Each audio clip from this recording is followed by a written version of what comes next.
Dizer que o Dalai Lama é o representante maior do budismo é como dizer que o Silas Malafaia é o representante maior do cristianismo. Ambos têm lá seus seguidores, ambos lidam lá com as suas acusações, mas nenhum dos dois pode ser tomado assim como um exemplo da doutrina ou da fé que diz representar. Essas são algumas conclusões possíveis a partir dessa história recente aí do Dalai Lama e de uma fala do Heródoto Barbeiro a respeito dele. Você já vai entender tudo.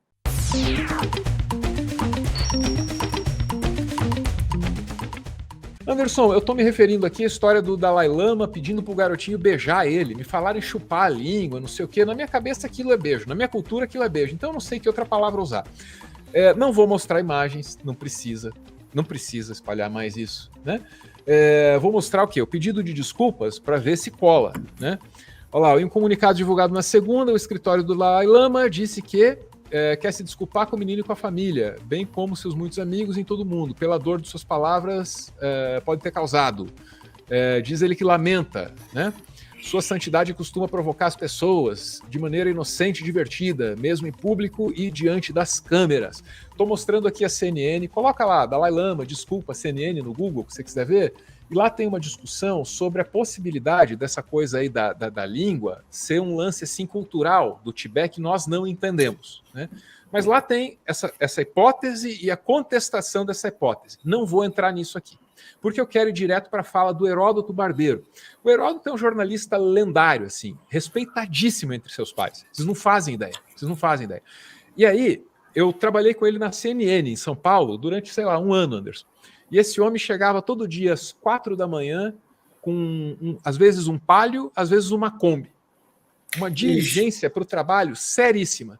A noção do seu papel, um ethos, sabe? Um ethos, assim, nesse papel de informar, muito sólido, assim, uma bússola moral apuradíssima, sabe? Um sujeito admirável por todos, né? E é budista. E daí o UOL quer ouvir um budista sobre o Dalai Lama e o Heródoto explica pra gente e é muito bom o vídeo. Vamos ver. Olha, Fabiola, não tem desculpa. Eu era um repórter / estagiário. Ele era o Heródoto, né? Mas é difícil dele não ter me notado lá porque eu era muito gordo. Ele certamente me viu. Eu acho que não importa de que religião e não importa qual é o grau de espiritualidade. Você não pode fazer com uma criança o que o Dalai Lama fez. Isso é uma coisa absolutamente abominável. Em qualquer cultura, tá? É verdade que acontece também em outras religiões, mas isso não justifica que o Dalai Lama tenha feito isso. Esse é o primeiro ponto. O segundo ponto é que as pessoas estão fazendo confusão, Fabiana, é o seguinte. O Dalai Lama não é chefe do budismo. Não é papa do budismo. O budismo não tem papa, não tem chefe. Você vai dizer, bom, quem é o Dalai Lama? O Dalai Lama é um chefe do budismo local da região do Tibete. Ocorre que, em algumas regiões da Ásia, onde o budismo se expandiu, ele começa na China e depois ele se expande, ele adquiriu algumas características locais. Vou dar um exemplo. Por exemplo, o chamado budismo tântrico, que envolve relações sexuais. Ele veio da Índia e depois foi para o Tibete e lá é praticado. Então, na medida que o budismo se misturou com as práticas locais, ele adquiriu certas formas que no Ocidente não são muito conhecidas. Uma delas é essa. Agora, é bom lembrar que o Dalai Lama é mundialmente conhecido por dois motivos. Primeiro, pela quantidade de livros enormes que ele publicou. E segundo, porque ele é fruto da Guerra Fria. Agora vem um aspecto histórico da coisa, né? Como assim? Quando a China invadiu o Tibete, ele fugiu para a Índia, onde ele está até hoje, num chamado governo provisório, com o apoio, logicamente, dos Estados Unidos e da mídia ocidental. O filme O Pequeno Buda o popularizou muito, depois teve um outro filme que eu não me lembro agora, fala da sua infância, e ele ficou mundialmente conhecido. Então tá, tem interesse, né, geopolítico na divulgação da figura do Dalai Lama. Isso certamente conta muito para que a gente atribuísse a esse homem qualidades suficientes para dar a ele um prêmio Nobel da Paz, né? Essa é a fala, esse é o ponto, ou esse me parece ser o ponto aí do Heródoto Barbeiro. Mas vamos seguir ouvindo aqui, porque o Heródoto vai seguir adiante com essa ideia de que o Dalai Lama ele representa uma corrente do budismo, né? Daí a minha comparação com torta, imperfeita, com Malafaia, né? Então o Malafaia representa a igreja dele, não representa o cristianismo como doutrina, como religião, como história, de maneira alguma. E o papel do Dalai Lama aí é análogo, entendeu? Então ele é uma corrente do budismo. O budismo tibetano tem o budismo Mahayana, tem o Soto Zen, uma porrada de budismo. Na tua cidade mesmo, se você faz parte dessa metade do Brasil assim, que está no ambiente urbano, e tem mais de um, com certeza tem mais de um representado. Mas isso não quer dizer em nenhum momento que ele representa a religião budista. Ele representa o budismo misturado com a tradição folclórica do Tibete, que todos conhecem. Você acha que tem que ter algum tipo de punição a ele? Porque alguns estão defendendo isso, falando, poxa, esse episódio, ele pode ser caracterizado como um ato de pedofilia. Pode ser caracterizado dessa maneira e deve haver alguma punição. E outra coisa, ele é prêmio Nobel da Paz. É possível retirar esse prêmio dele? Seria o caso disso na sua análise, Heródoto? Olha, na minha opinião, eu acho que ele tem que responder como qualquer outro cidadão. Não é o fato dele ostentar a liderança de uma pequena parcela dos budistas, pequena, eu não faço parte dela. A minha parcela, você sabe, é do budismo que veio do Japão. Mas eu acho que ele tem que responder perante a lei, sim. Qualquer cidadão tem que responder perante a lei. Por que não o próprio Dalai Lama?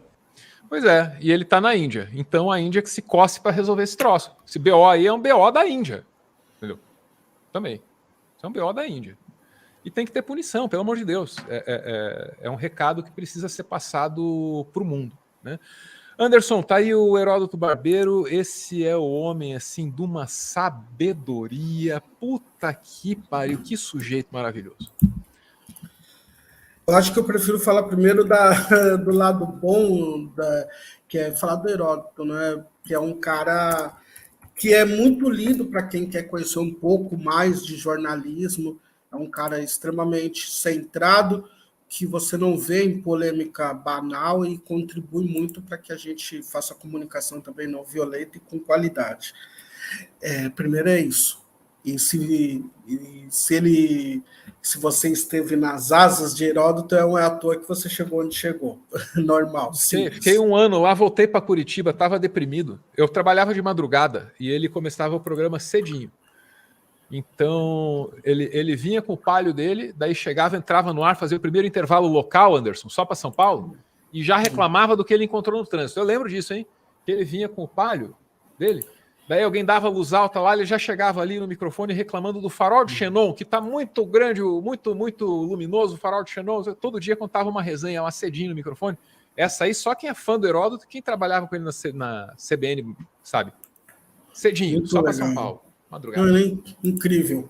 E eu concordo que sobre o Dalai Lama, eu acho que o grande problema aqui é você tornar popstar quem deveria ser invisível, né? Eu falo isso muito de órgãos como o STF, né, as cortes marciais também, que é um espaço que deveria ficar, você tem que ter acesso, mas de uma forma popular, eu concordo, mas as figuras elas devem ser pessoas neutras que só fazem o seu trabalho. Um dos problemas que eu vejo no país pós esse 2013 foi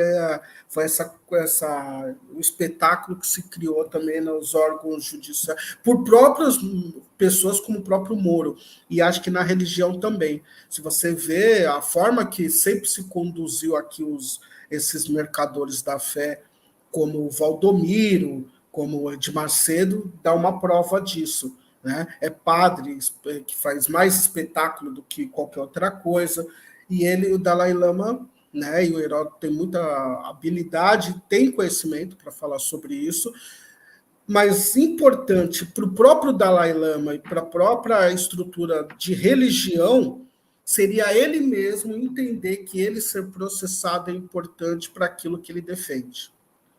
Porque se ele não entender que se ele vende só essa ideia que foi só uma brincadeira, isso é um absurdo. Ele é líder ele é liderança, ele vai fazer, ele sabe outra coisa, que eu até conversei em casa sobre isso. Tem os costumes locais.